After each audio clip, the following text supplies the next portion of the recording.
March 15, 1956, 9:23 p.m.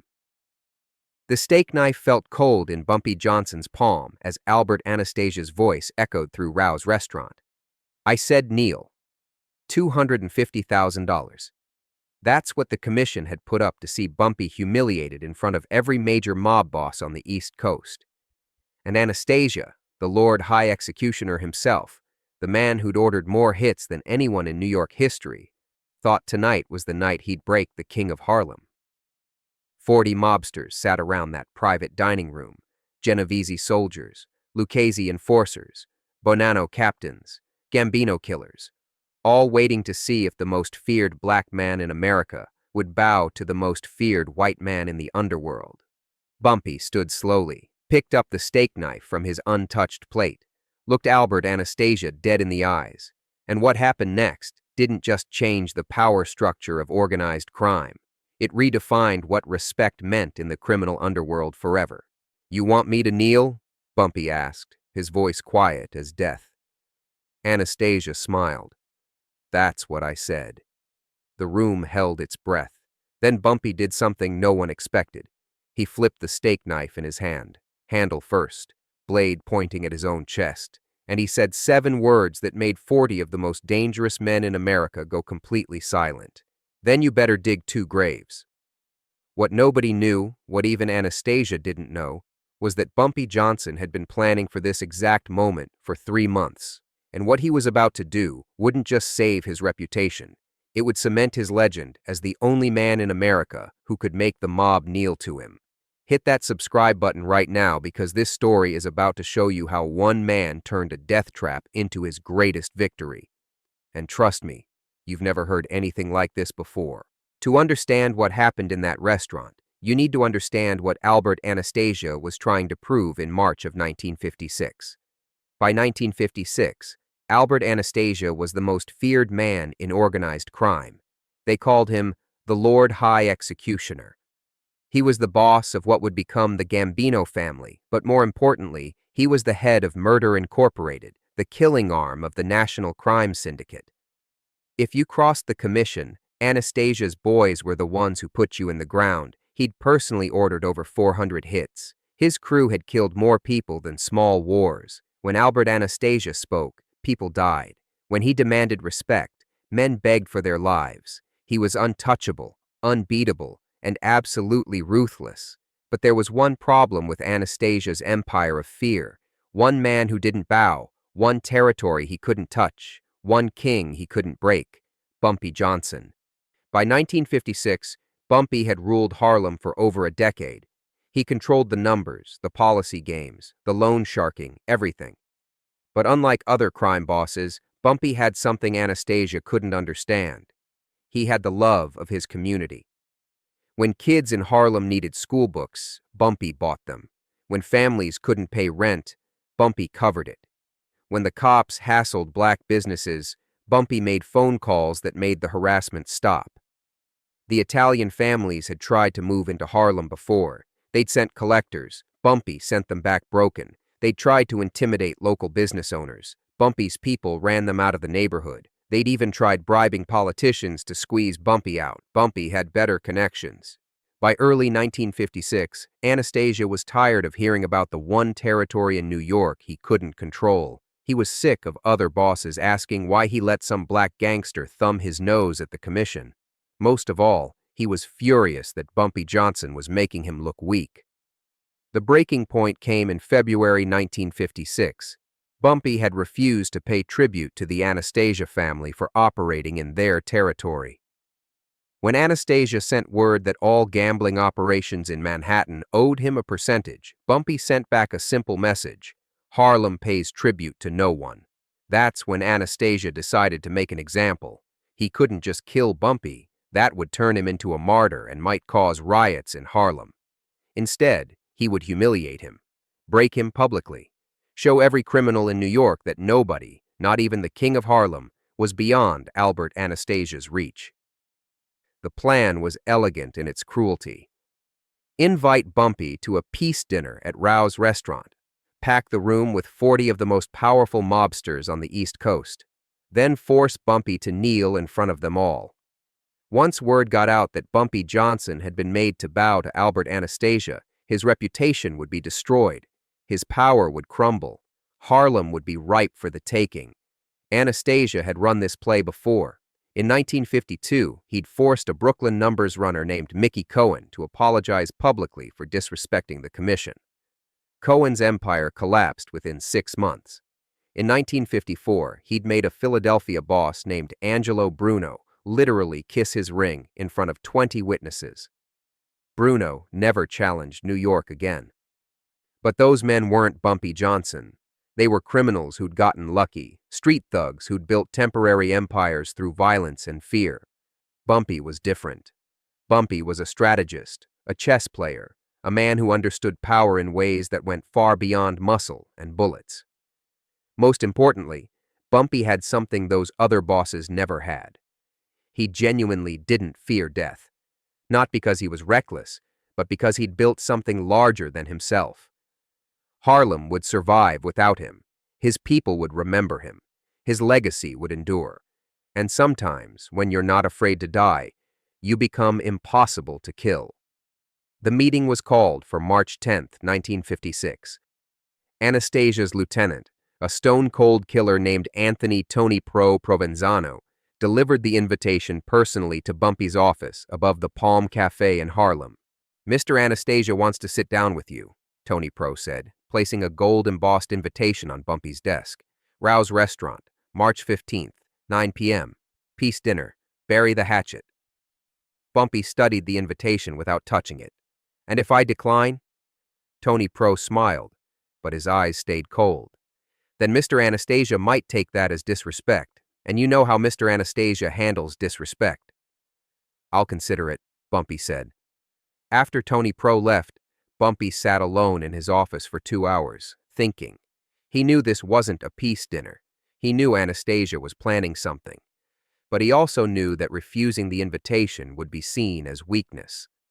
The other families would think Bumpy Johnson was afraid of Albert Anastasia. That reputation would be just as damaging as whatever humiliation Anastasia had planned. 3 days later, Bumpy sent his response. He'd attend.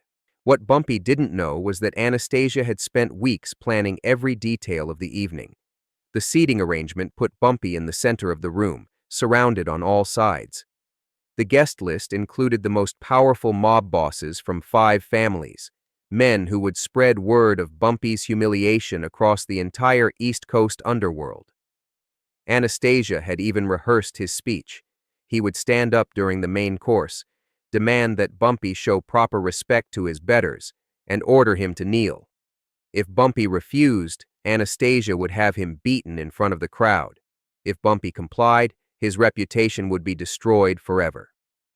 The guest list read like a who's who of organized crime. Frank Costello's underboss, Frank Scalise, would be there.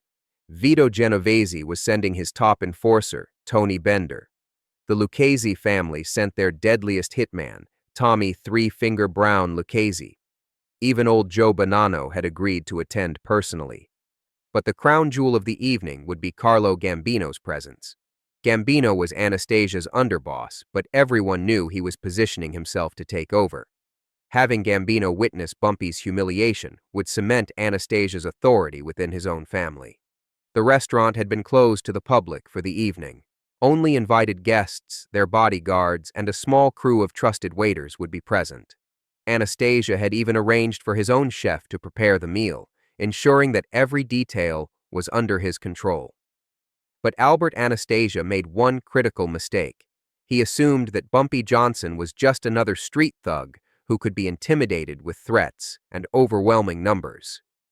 He didn't understand that Bumpy had survived in Harlem for 15 years, not through violence alone, but through intelligence, strategy, and an unshakable understanding of human psychology. Most importantly, Anastasia didn't know that Bumpy had his own sources inside the Italian families, men who owed Bumpy favors, men who respected what he'd built in Harlem, men who understood that sometimes the enemy of your enemy was worth more as an ally than a corpse. The plan seemed foolproof. 40 witnesses, no escape routes, public humiliation followed by total destruction.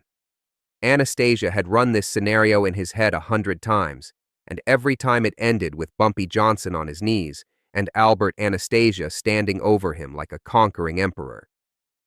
What Anastasia never considered was the possibility that Bumpy Johnson might choose death over dishonor, that some men would rather die standing than live kneeling, that there were things in this world more important than life itself, things like dignity, respect, and the knowledge that you never backed down when it mattered most.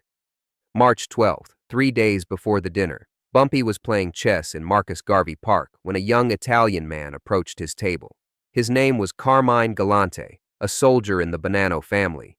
But Carmine wasn't there on family business. He was there because Bumpy had once helped his sister get a job when no one else would hire Italians from their neighborhood. "Mr. Johnson," Carmine said quietly, "I got something you need to hear."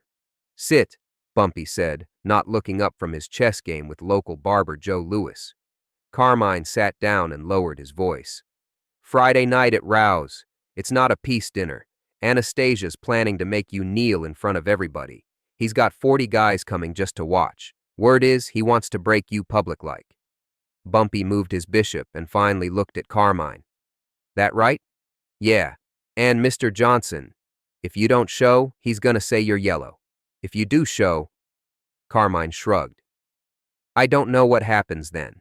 Bumpy was quiet for a long moment. Then he reached into his coat and pulled out a roll of bills. He peeled off 200s and handed them to Carmine. "You never saw me. We never talked. But I won't forget this." After Carmine left, Joe Lewis leaned forward. "What you gonna do, Bumpy?" Bumpy moved his queen and smiled. "Checkmate." He wasn't talking about the chess game. Over the next 3 days, Bumpy made a series of phone calls. First, he called his lawyer and had him draw up a will, leaving everything to his wife Mamie and the Harlem Community Center. Then, he called his closest associates and gave them detailed instructions for running operations if he didn't come back from Friday's dinner. But most importantly, Bumpy called in every favor he'd built up over 15 years in New York. He reached out to politicians who owed him votes, judges who owed him campaign contributions, and reporters who owed him stories. By Thursday night, a very specific message had been delivered to very specific people. If anything happened to Bumpy Johnson on Friday night, there would be consequences that reached far beyond Harlem. The message was simple but powerful. Bumpy Johnson wasn't just another gangster. He was a community leader, a man who'd helped thousands of families, a figure who kept peace in a neighborhood that could explode into riots if he were killed. Taking out Bumpy wouldn't just be murder. It would be starting a war that nobody wanted. Bumpy also made sure that certain evidence would surface if he died. Financial records showing which politicians had been taking Italian mob money, police corruption files that would embarrass the NYPD, information about drug trafficking that would bring federal heat down on all 5 families. Bumpy had spent 15 years gathering insurance policies, and now he was cashing them in. Friday morning, Bumpy did something that surprised everyone who knew him. He went to church, St. Philip's Episcopal Church on West 134th Street. He sat in the back pew during morning service, and when it was over, he walked up to the altar and kneeled for 5 minutes in prayer. Later, people would ask what he prayed for. Bumpy never told them, but those who knew him best suspected he wasn't praying for protection. He was praying for strength to do what he'd already decided to do. That afternoon, Bumpy visited his wife, Mamie. They'd been married for 6 years, and she knew him well enough to see the change in his demeanor. He was calmer than usual, more focused, like a man who'd made peace with a difficult decision. "You going to that dinner tonight?" she asked. "Yes." "You coming back?" Bumpy was quiet for a long moment. Then he kissed her forehead. "I'm coming back. But the man who comes back might be different from the one who left." At 6 p.m., Bumpy began getting dressed for the dinner. He chose his finest suit, a charcoal gray 3-piece that had been tailored on Savile Row. He put on his best shoes, Italian leather that cost more than most people made in a month. He adjusted his silver tie pin and checked his pocket watch. Finally, he picked up a small leather case from his dresser. Inside was a straight razor that had belonged to his grandfather. Bumpy looked at it for a long moment, then closed the case and put it back in the drawer. Tonight wasn't about weapons. Tonight was about something much more dangerous than any blade or bullet. Tonight was about will. March 15th, 1956, 9:00 p.m. Rao's Restaurant on East 114th Street. Bumpy arrived exactly on time, alone, wearing his finest suit and carrying himself like royalty. He handed his hat to the coat check girl and surveyed the dining room. 40 men, just like Carmine had said, the most dangerous criminals in New York, all seated around tables arranged in a horseshoe pattern. At the head table sat Albert Anastasia, flanked by his most trusted killers. Every eye in the room was on Bumpy as he walked to his assigned seat in the center of it all. "Bumpy Johnson," Anastasia called out as Bumpy sat down. "Good of you to come." "Wouldn't miss it," Bumpy replied, his voice carrying clearly through the suddenly quiet room. For the first hour, everything seemed normal. Drinks were served. Appetizers came and went. Conversations hummed around the room. But underneath the surface, tension was building. Everyone knew something was coming. They just didn't know when. The small talk felt forced. Men who usually roared with laughter at dirty jokes sat quietly, stealing glances at Bumpy. Even the waiters moved differently, sensing the electricity in the air. At 9:45, the main course arrived, prime rib for most of the tables. But Bumpy had ordered something different. A simple steak, medium rare, with a baked potato and green beans. When the waiter set the plate in front of him, Bumpy picked up his steak knife and examined it in the light. "Sharp," he said to no one in particular. That's when Anastasia stood up. The room went dead silent. 40 conversations stopped mid-sentence. Even the waiters froze where they stood. "Bumpy," Anastasia said, his voice carrying the authority of a man who'd ordered hundreds of deaths. "We need to talk about respect." "I'm listening," Bumpy said, still holding his steak knife. "See, the thing is," Anastasia continued, walking slowly around the tables toward Bumpy, "you've been operating in New York for years without showing proper respect to your betters. You've been acting like Harlem don't answer to nobody, like you're some kind of king." "Is that what you think?" Bumpy asked. Anastasia stopped directly behind Bumpy's chair. The symbolism was obvious. Predator standing over prey. "I think it's time you learned your place. I think it's time you showed these gentlemen the respect they deserve. I think it's time you got down on your knees." The silence in that room was absolute. 40 of the most dangerous men in America held their breath, waiting to see if the King of Harlem would break. Bumpy set down his fork. He picked up his napkin and wiped his mouth carefully, taking his time, letting the moment stretch. Then he stood up slowly, still holding the steak knife, and turned to face Albert Anastasia. "You want me to kneel?" Bumpy asked, his voice quiet as death. "That's exactly what I want," Anastasia said, a cruel smile spreading across his face. Bumpy nodded slowly. Then he did something that shocked everyone in that room. He flipped the steak knife in his hand so the blade was pointing directly at his own heart, with the handle extended toward Anastasia. "Then you better take this knife," Bumpy said, his voice carrying to every corner of the silent restaurant. "And you better use it, because the only way Bumpy Johnson kneels to any man is if I'm dead first." He took a step closer to Anastasia, the knife still pointed at his own chest. "And if you're gonna kill me, you better do it yourself, right here, right now, in front of all these witnesses. Because if you don't, if you let me walk out of here alive, everyone in this room is gonna know that Albert Anastasia backed down from one man with nothing but a steak knife and the balls to use it." The tension in that room was suffocating. 40 mobsters sat frozen, watching the most powerful confrontation in the history of organized crime play out in real time. This wasn't about territory or money anymore. This was about something primal, the collision between two men who had never backed down from anything in their lives. For 10 seconds, that felt like 10 years. Albert Anastasia stared into Bumpy Johnson's eyes. In that stare was everything, all the power, all the fear, all the respect that ruled the underworld. And in Bumpy's eyes, Anastasia saw something he'd never seen before. He saw a man who genuinely wasn't afraid to die, not because he was crazy, not because he was desperate, but because he'd found something worth dying for: his dignity, his principles, his refusal to kneel to any man, no matter the cost. Then Anastasia blinked. He looked around the room at 40 faces watching his every move. He could feel the weight of their judgment. If he killed Bumpy now, he'd be a murderer who solved his problems with violence.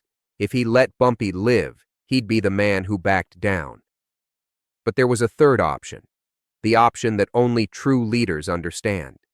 He could recognize that some men are too dangerous to have as enemies and too valuable to destroy. Albert Anastasia, the Lord High Executioner, the most feared killer in organized crime, took a step back. "Sit down, Bumpy," he said quietly. "Finish your dinner." The silence in that room lasted another 30 seconds. Then, one by one, the conversations started again. But they weren't the same conversations that had stopped. Now every word was about what they'd just witnessed. 40 of the most powerful criminals in New York had just watched Bumpy Johnson stare down Albert Anastasia and win. Bumpy sat back down, placed the steak knife beside his plate, and continued eating his dinner as if nothing had happened. But everything had happened. By midnight, word of the confrontation had spread through every bar, club, and back room in New York. By dawn, the story had reached Boston, Philadelphia, and Chicago. By the end of the week, everyone in organized crime from coast to coast had heard the same story. Bumpy Johnson had faced down Albert Anastasia with nothing but a steak knife and walked away. 3 days later, Anastasia called a private meeting with his top lieutenants. "Nobody moves on Harlem without my direct order," he said, "and nobody touches Bumpy Johnson. Ever." When one of his men asked why, Anastasia's answer became legend itself. "Because any man crazy enough to point a knife at his own heart rather than kneel is too dangerous to have as an enemy." The other families got the message too. Within a month, tribute demands to Harlem operations stopped. Attempts to muscle in on Bumpy's territory ended. For the first time in the history of New York organized crime, the Italian families officially recognized that Harlem belonged to one man, and that man answered to no one. The story transformed how criminals viewed power. Before that night, power meant making people kneel. After that night, power meant being the kind of person who would rather die than kneel. Albert Anastasia lived for another 1.5 years after that night at Rouse. He was gunned down in a barber shop in October 1957, but not by Bumpy Johnson. When reporters asked Bumpy for comment on Anastasia's death, he said simply, "I respected the man. He knew when to fight and when to step back. That takes wisdom." The story of Bumpy Johnson and the steak knife became more than just another mob tale. It became a lesson about courage, about the power of being willing to sacrifice everything for your principles, about the difference between fear and respect. Bumpy proved something that night that every leader needs to understand. Real power doesn't come from making people kneel. Real power comes from being the kind of person who would rather die than kneel to anyone. The most dangerous weapon isn't a gun or a knife. It's the absolute certainty that some things are worth dying for. And when you have that certainty, when everyone around you knows you mean it completely, they don't test you. They respect you. For 15 years after that night, no one ever asked Bumpy Johnson to kneel again. Word had spread too far. The legend had grown too large. The man who'd rather die than bow had become untouchable, not through violence, but through pure force of will. If this story gave you chills, smash that subscribe button right now. Drop a like if you understand that respect isn't given, it's earned through courage. And let me know in the comments, would you have had the guts to do what Bumpy did? Could you have looked death in the eye and not blinked?